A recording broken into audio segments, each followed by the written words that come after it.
खरं म्हणजे मी या सगळ्या प्रकाराची माहिती घेतो, सविस्तर माहिती घेतो आणि मी तुमच्याशी सविस्तर बोलेनच. परंतु संजय दिना पाटील खासदारांची माझी चर्चा झाली, मी त्यांच्याशी बोललो.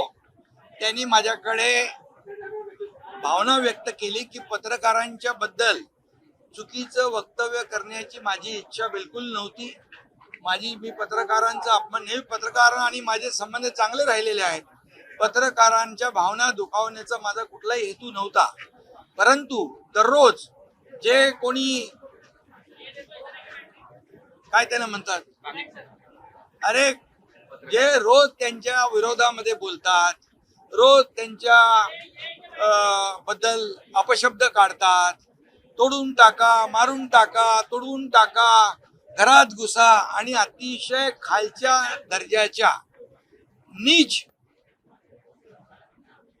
दर्जाचे अतिशय खालच्या दर्जाचे जे शब्द वापरतात आपल्या मीडिया समोर, खरं म्हणजे हा मीडियाचा देखील अपमान आहे.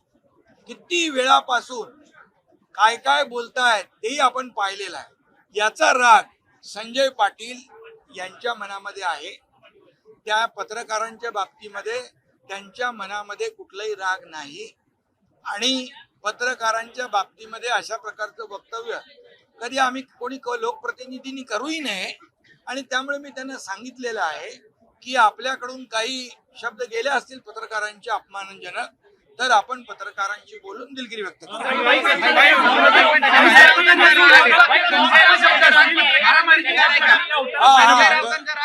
म्हणून मी सांगतो, त्यांनी तशीच भावना व्यक्त केलेली आहे. तर मी आपल्याला एवढंच सांगतो की जे लोक आता संजय दिना पाटील यांनी माझ्याजवळ भावना व्यक्त केल्या, पत्रकारांचा अपमान मला करायचा नव्हता बिलकुल. परंतु जे दररोज त्यांच्या विरोधामध्ये जे वक्तव्य करताय, त्यांच्या घरातल्या परिवाराच्या बाबतीमध्ये वक्तव्य करतात, हे अतिशय निंदनीय आहे. हे आता कुठली पातळी आहे?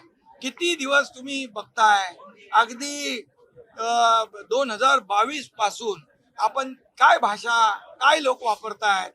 म्हणजे ही काय लोकशाहीमध्ये हे काय महाराष्ट्राची संस्कृती आहे का? ही महाराष्ट्राची परंपरा आहे का? अशा प्रकारे आई बहिणीचा उद्धार करणं, आई बहिणीवरून शिव्या देणं, हे किती आणि पत्रकारांच्या समोर आणि डोंट कटही म्हणायचं. अरे काय हे काय म्हणजे कुठल्या थराला जाऊन तुम्ही ह्या महाराष्ट्रामधली संस्कृती अगदी रसातळाला पोहोचवलेली आहे. याचा राग संजय पाटील यांच्या मनामध्ये आहे. मी पुन्हा एकदा सांगतो, संजय पाटलांनी माझ्याकडे भावना व्यक्त केल्यात, कुठल्याही पत्रकारांचा अपमान मला करायचा नाही.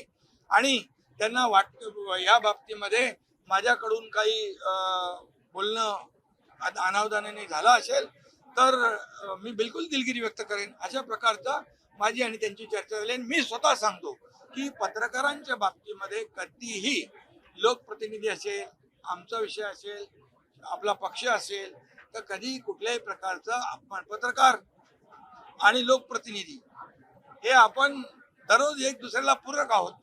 त्यामुळे मी आपल्याला सांगतो, अशा प्रकारची भावना आमच्या कुठल्याही माणसाची नाही.